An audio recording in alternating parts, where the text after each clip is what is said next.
and I know that Chris has received several letters from us.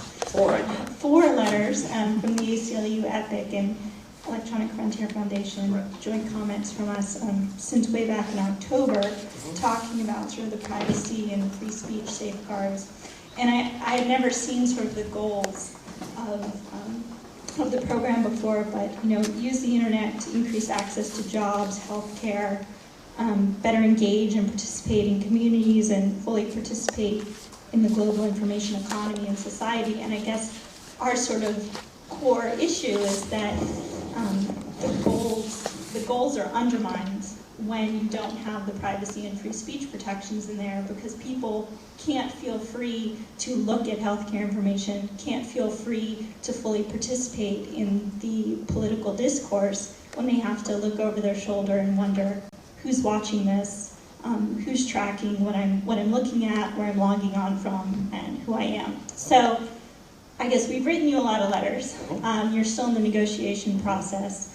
And I guess we really hope that you internalize the costs. That I understand it's important to make this as low cost as possible, but there are internalized hidden costs, which I think need to be thought of on the same level as the dollar cost. And if not, then it undermines both equal access to technology, which is a core digital divide issue, as well as the opportunities for all of us to be able to fully engage and have access to technology in a way that we feel safe using it. And I have to say, thank you for your 4 letters. I think when I got your first letter during the request for information and comment, I think I was a little surprised, to be honest. But you may know that based on your framework, the standard that you guys were proposing, we then took that standard and frameworked that into the RFP to see who would be responding and how they would respond to that. And I just want to go back to the point that cities, jurisdictions are learning as we go through this. And these issues never came up to this extent in Philadelphia or whatever. So again, my first point is thank you for that. Second, I know that we had a meeting with you and a bunch of other folks Friday.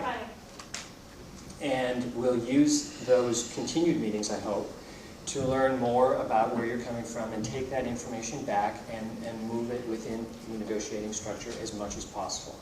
So we hear you, we plan on using that information, and we will use it as best we can to get the best deal for the city. So. Right, and I think, it's great that San Francisco has, put questions in there and has been responsive, and this is really a new area, and we were asked the question, why didn't this come up in Philadelphia? Why didn't this come up in the city? And the answer really is because you have EPIC and EFF and the ACLU here, and we live here. And so we know it's happening, and we're more responsive to it, but that will be, San Francisco has the opportunity to be a model, and it's true that there aren't adequate protections for the use of internet in a lot of arenas, but this is a municipal model, and it's important to, and San Francisco has a very special population. Exactly. So we're happy to support you, and work with you. Thank you very much. We're going to take another question, but just as a follow-up to that, how do you build in privacy protections on a municipal network or on a wireless network? There are just a number of ways, and I think if I may paraphrase some of your concerns. And people can look on it, aclunc.org, all 4 letters, and on the EPIC and EFF, so you can check out all of our letters. Thank you. There are a range of issues that are being raised, and first of all, we're just beginning the negotiation process, so I don't have the answer for you completely. But I do know that some of the issues that have been raised are around signing in, and especially when it comes to the free part, raising questions about why you need to sign in, as an example. So those kinds of issues will be discussed, and you have to kind of figure out the business model. When you're doing a public-private partnership, there is a need for your private partner to make some amount of money. So then the question is, how do you balance all of those issues, because privacy is one of 60 issues. We had a matrix of 60 specific issues.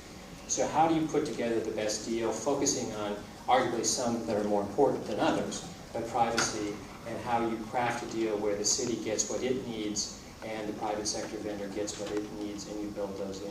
And so I don't have a complete answer for you, but we're taking, I think we're down to about 6 issues now, 5 or 6 issues in the last letter, and we're trying to work through those and see how we can negotiate something that will address those issues. Okay,